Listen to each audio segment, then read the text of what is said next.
Hello, good morning. How are you today? I hope you feeling okay. Oke, untuk pertemuan kita akan belajar tentang analytical exposition text. Tapi sebelum ke sana, Ibu mau memberitahu sedikit aja. Sebenarnya dalam belajar bahasa Inggris itu, kalian tuh mempelajari apa aja sih? Ada berapa macam? Nah, Ibu bagi menjadi 3 macam. Jadi, kalian sekolah itu, belajar bahasa Inggris, kalian akan menemukan 3 hal, 3 materi dalam mempelajari itu ya. Yang pertama, yaitu mempelajari teks yang akan seperti kita, kerjakan hari ini. Jadi seperti kalian tahu, mungkin di kelas 10, 11 kalian sudah pernah mempelajari beberapa teks ya. Kita lihat nih di Google banyak nih, lihat jenis teks bahasa Inggris itu ada descriptive text, recount, naratif, report, news item, explanation, analytical exposition text. Nah, ini akan kita pelajari hari ini. Lalu ada hortatory exposition text. Nah, nanti akan dipelajari di materi berikutnya atau mungkin tidak. Gimana nanti ya? Oke, jadi jenis-jenis teks yang akan dipelajari selama kamu sekolah ini diantaranya adalah ini. Dan beberapa sudah kalian terima di kelas 10 dan 11. Oke, yang kedua, kalian belajar apa kalau bahasa Inggris? Apa teks doang? Tidak. Yang kedua itu belajar tentang grammar. Grammar itu yang seperti apa? Yang seperti ini nih, kalau misalnya ibu udah minta tolong kamu bikin kalimat, ya kan? Terus apa itu verb, noun, nih kan, yang kayak gini-gini kalimat positif, negatif, question, lalu adjective, tenses. Nah, ini adalah grammar. Grammar ya, agak yang suka ada rumus-rumusnya itu agak sedikit memusingkan, tapi pelajaran favorit ibu itu ini, grammar. Yang ketiga, kamu akan belajar tentang expression. Expression itu apa? Apakah mimik muka? No, expression itu nih, lihat. Materi expression itu ada beberapa macam. Ada yang offering help. Offering help itu menawarkan bantuan. Suggestion. Suggestion itu memberi saran. Congratulation, memberi ucapan selamat. Hope and wish, harapan. Intention, apa intention tuh? Niat, lalu gratitude, opinion, agree, disagree, setuju atau tidak setuju. Nah, ini adalah expression. Nah, jadi kalau lagi mempelajari expression, pasti ibu akan minta kamu untuk membuat sebuah dialog, ya kan? Karena expression itu adalah sejenis ungkapan yang kamu pakai dalam kehidupan sehari-hari. Nah, jadi ada 3 hal ini ya yang akan kamu pelajari selama kamu bersekolah. Nah, untuk sekarang kita akan mempelajari bagian yang ini nih, teks. Teksnya adalah analytical exposition text. Zaman sekarang kamu kalau misalnya disuruh sama guru untuk cari informasi tentang apapun, kamu bisa nemuin di internet, ya kan? Jadi kita lihat analytical exposition. Nah, kalau kamu udah punya Google, kamu udah buka Google, kamu juga harus pintar-pintar. Kira-kira artikel mana yang akan nanti menolong kamu untuk mempelajari materi tersebut. Kita coba yang ini. Nah, di sini ada jelas pengertian analytical exposition text itu apa. Jadi, analytical exposition adalah jenis teks atau materi lisan dalam bahasa Inggris yang digunakan untuk menjelaskan pandangan penulis mengenai suatu isu. Dengan kata lain, teks ini adalah teks argumentatif. Tahu argumentatif? Tahu argumen? Kamu argumen itu kayak alasan, penjelasan kamu, dasar kamu, kenapa kamu mempunyai pendapat seperti itu, kamu akan mengeluarkan argumen. Nah, gitu kan. Jadi, isinya nanti di sini adalah benar-benar yang ada di kepala kamu tentang sesuatu. Misalnya pendapat kamu tentang new normal, gitu. Pendapat kamu tentang online school atau sekolah daring, gitu ya. Semuanya adalah berisi tentang pure dari pendapat kamu pribadi. Tujuan dari teks ini hanya untuk membuat pembaca atau pendengar sadar akan suatu isu yang diangkat oleh penulis atau pembicara. Gitu. Nah, ini adalah ciri-cirinya. Ciri-ciri analytical exposition ini, satu, teks argumentatif ya. Oke, lalu kedua, menggunakan simple present tense. Simple present tense itu verb ke satu ya. Lalu menggunakan kata penghubung seperti first, second, third, next, furthermore, additionally, dan lain sebagainya.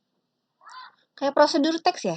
Ya, kalau prosedur itu kan lebih ke setelah ini apa, pertamanya apa, setelah itu apa, lalu apa gitu. Tapi kalau misalnya di sini lebih ke argumen pertama apa, argumen kedua apa, argumen ketiga apa, dan seterusnya gitu ya.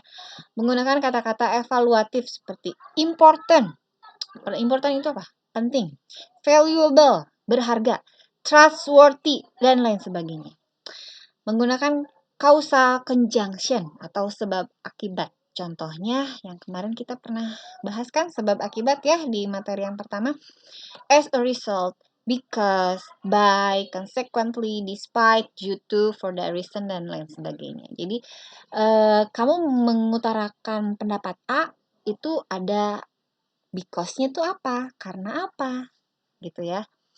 Jadi nanti akan dipakai kata-kata yang disebutkan tadi di atas. Nah, ini adalah generic structure of analytical exposition. Yang pertama, poin yang bagian penting yang harus dimiliki yaitu tesis. Tesis itu berisi pendapat penulis atau pembicara terkait topik yang dipermasalahkan. Jadi, temanya dulu nih apa gitu ya. Lalu yang kedua, argumen. Argumen berisi tentang pendapat yang mendukung ide pokok. Belibet. Semakin banyak pendapat yang dituliskan, maka sebuah analytical exposition text semakin menarik karena pembaca atau pendengar cenderung percaya terhadap suatu peristiwa jika terdapat banyak pendapat yang mendukung di dalamnya. Jadi kayak berita-berita yang kamu suka baca lewat lewat WA gitu ya.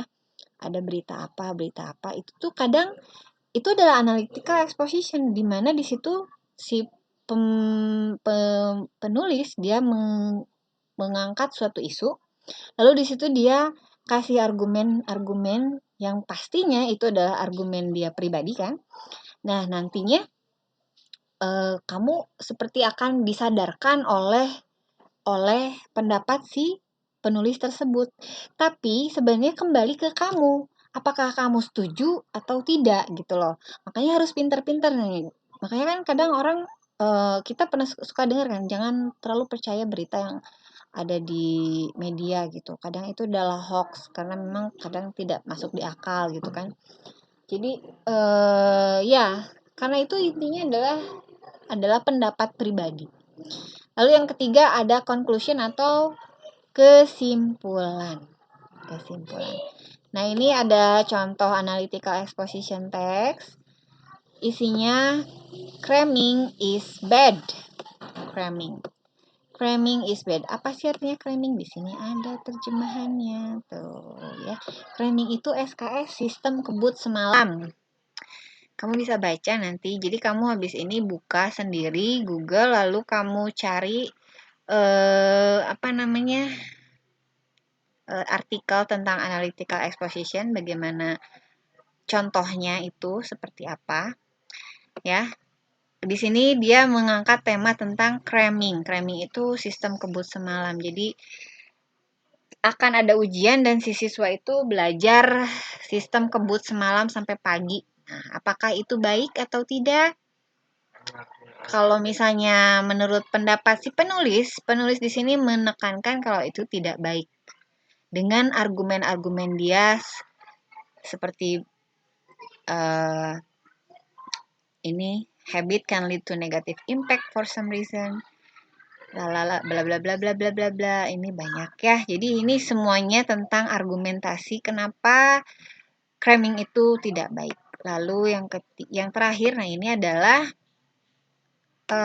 kesimpulan dari semuanya. To sum up, lihat tuh. To sum up, Kesimpulannya, cramming is bad because it disturbs our regular sleep cycle, which cause temporary intellectual lapse, and using stimulant for cramming gives bad effect to our health. Tidak baik untuk kesehatan, intinya begitu ya. Jadi awal paragraf itu tentang isu yang ditampilkan, lalu yang paragraf kedua itu adalah tentang pendapat atau argumen, yang terakhir itu kesimpulan gitu.